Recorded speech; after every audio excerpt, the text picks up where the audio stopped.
drain the swamp, we're going to have to drain the privilege out of Washington first, because that's what the swamp feeds on, their privilege. I think a good example of this is what we see Obama doing the last couple of days and what we reported on last week. But I want you to see the bigger picture. I want you to see how even when the Republicans talked about reforming Obamacare, they were immediately hit upon because they carved out exemptions for themselves. Same thing the Democrats did. Remember the first time around? It's like, oh, the Congress isn't covered in this health care plan. They've got a Cadillac plan of their own, and yes, they do have a Cadillac pension plan of their own as well. And we're going to take a look at some of the privileges of presidents, but I think it's time that we look at this and understand that it kind of comes with the territory. You know, if you're going to act like a king, as a dictator, as a pharaoh, then it's kind of hard to give all that stuff up when you leave Washington. Let's take a look at Obama. Of course, he's going to Milan, Italy, talking about climate change, preaching about seed and chips, the Global Food Innovation Summit in the city of Milan. And, of course, this all has to do with climate change and food. We should all remember that the socialist policies that Obama promotes are what are wrecking Venezuela. The people there can't eat. So you want to talk about global food innovation? When you lock up the resources, one of the richest oil reserves in the world in Venezuela is locked up by the elite. And the rest of the people can starve in the streets. That's what they have in mind for you. And, of course, we see this entourage that he goes to this climate change summit with. Okay, we've seen all these celebrities in the past that have done the same sort of thing. This hypocrisy. Takes a private jet to Milan. Then he has a 14-car convoy that goes into the city. All these people to protect him, 300 police officers, even protection from a helicopter above. All of those resources dedicated to a president. But it's not just Barack Obama. We saw this article from CNN. Being ex-president can be a lucrative gig. Yes, it is a lucrative gig. They say when a president leaves the White House, he's still on the government payroll. He not only gets an annual pension of about $200,000, he also gets health care. Yes, health care. He also gets all kinds of official travel benefits and an office. Bill Clinton's office in the pricey real estate market of New York, reports CNN, is $516,000 a year. That's what he pays in rent. And this is a guy who, off a book deal, just one book deal, My Life, got a $15 million advance from the publisher. George W. Bush got $7 million for the first 1.5 million copies of his Decision Points.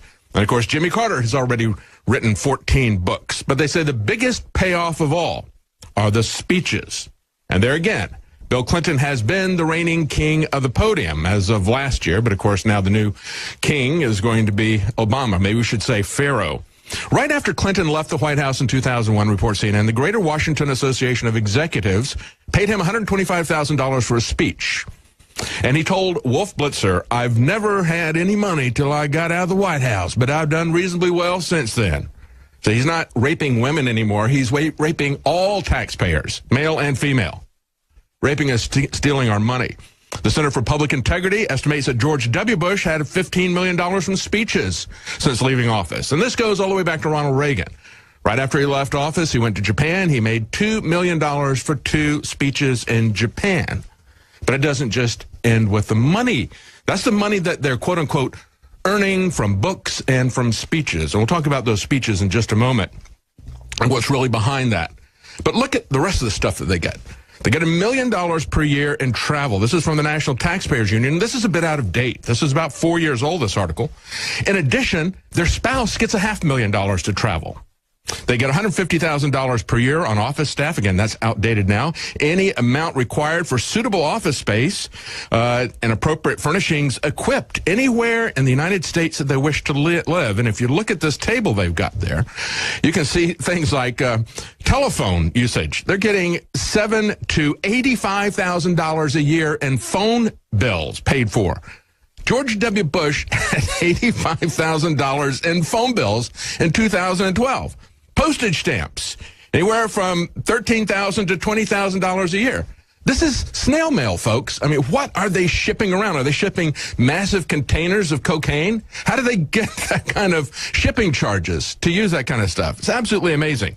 And, of course, going back to 2013 was the first time that Congressman Jason Chaffetz introduced a bill to rein in some of this insanity. It would have capped pension benefits for former presidents at $200,000. It would have repealed the travel, the office expenses, the staff expenses privileges. Okay, it would have reduced that kind of stuff by every dollar earned above $400,000.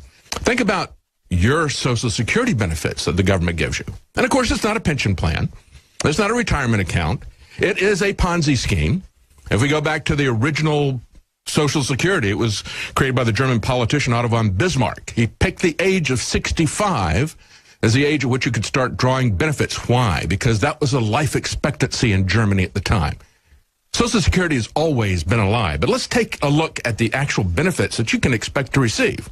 The max you could get would be $28,000 a year if you earned the maximum contribution amount every year that you worked from the age of 21. How many of you are going to meet that test? I certainly wouldn't. Okay, what you're really going to get is something more like $14,000 a year.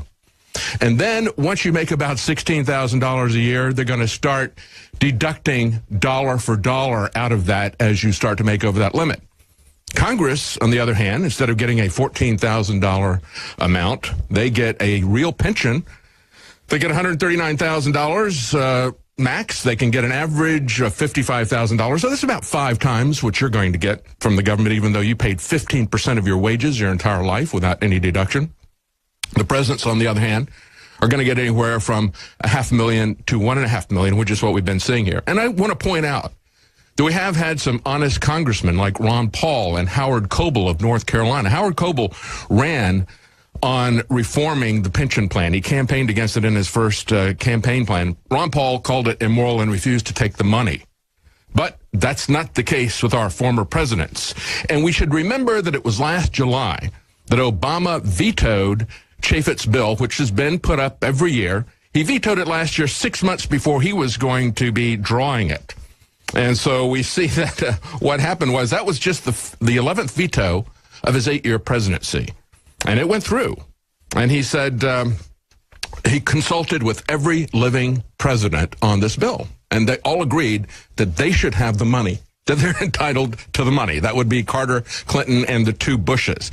Remember last week, we told you about Obama's $500 million presidential center. It's not just a library, it's a full complex. He's going to have all kinds of educational stuff that's going to be going on there. He sees this as the beginning of a socialist foundation that can push his revolution across the globe. It's going to have a museum, a library, a forum that'll house an auditorium, a restaurant, a public garden. It'll have campuses here, and I think this is most appropriate, the sledding hill that Michelle Obama said she wanted to have in Chicago, because there's no place to sled in Chicago. But I think it's very appropriate because it is a picture of how America slid downhill during the Obama administration. But, of course, what he's talking about is he's going to expand this, use that as a base. He's going to have partnerships, programs, digital initiatives, projects all over the city, the country, the world, said the release. He's going to inspire people to do change in their community. And he's going to have a massive teaching staff there. And I'm sure he'll be able to draw from the radical educationists like Bill Ayers that seem to be centered in Chicago.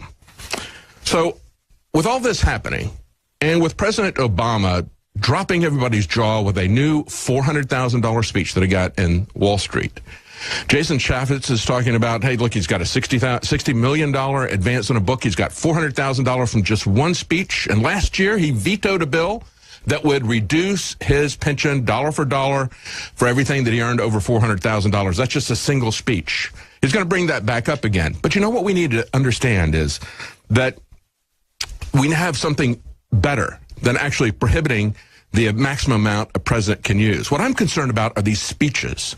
You know, had H.L. Mencken say that an election is an advance auction of stolen goods. These speeches that we see these presidents making everywhere, that is actually pay for services rendered. That is corruption.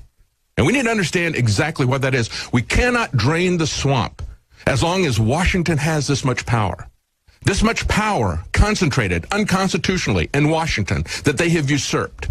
is like a black hole that pulls in all of this matter. And what it pulls in are the most corrupt, wicked people who use their position as a leveraged buyout to steal your country. That's the real issue here. That's what's happening. It's the corruption of power concentrated in Washington.